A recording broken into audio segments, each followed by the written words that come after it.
The alarm clock cuts through the silence at 4 a.m.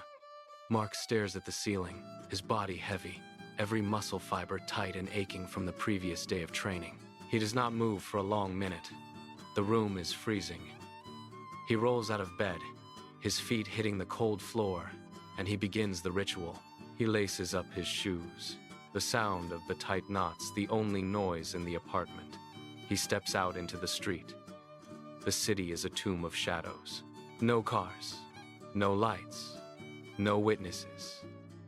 He starts at a slow jog, his breath blooming in the air like smoke.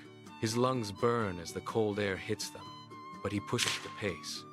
He runs for an hour, mile after mile, alone in the dark. Each footfall on the pavement is a deliberate choice.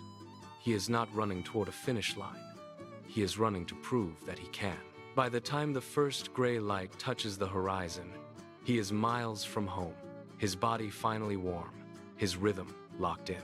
This is the first step of a 1,000-mile journey, taken in the dark, where no one can see the effort, and no one can measure the cost. 2 weeks later, the physical exhaustion of the run is replaced by a different kind of ache. Mark sits in his office, the screen glowing, a void of white light. He has written 3 pages. He reads them, pauses, and hits the delete key. The words vanish. He hits it again. 2 pages gone in seconds. The cursor blinks, a steady, rhythmic pulse that mocks the lack of progress. His fingers hover over the keys, heavy and hesitant. He feels the urge to close the laptop, to stand up, to walk away and leave the unfinished book to the dark. The silence in the room is absolute. He forces his hands back to the keyboard. He types 1 sentence. It is weak, but it is there. He adds another. He does this every night for 3 months. The world outside his window moves on, oblivious to the struggle. No one reads the drafts. No one offers praise. No one even knows he is trying. He is invisible, a ghost in his own life, tethered to the desk by nothing but his own stubborn refusal to stop.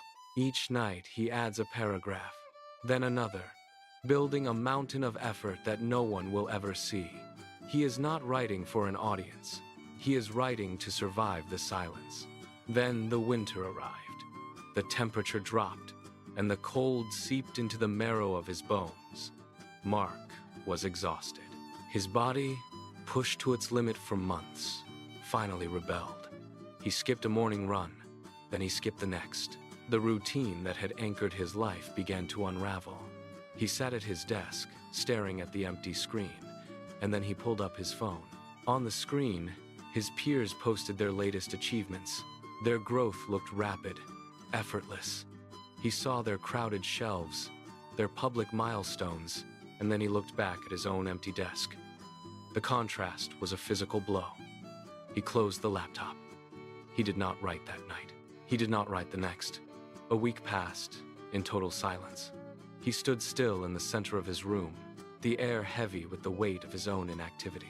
The silence was not peaceful. It was corrosive. He felt the sharp edge of his ambition dulling. He watched his potential wither, day by day, as the momentum he had bled for evaporated into the stagnant air.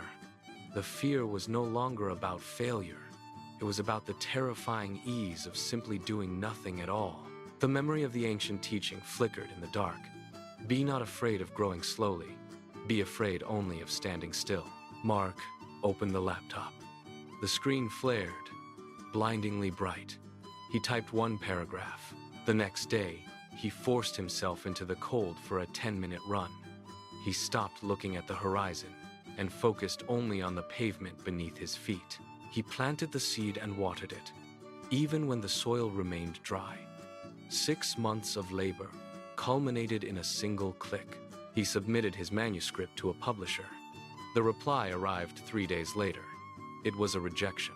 He read the words, felt the familiar sting of failure, and then his thumb moved.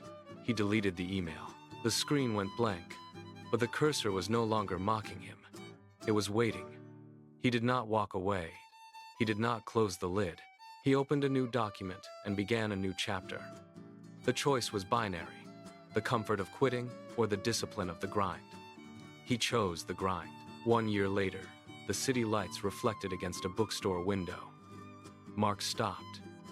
There, resting on a velvet stand, was his book. A reader reached out, picked it up, and flipped through the pages.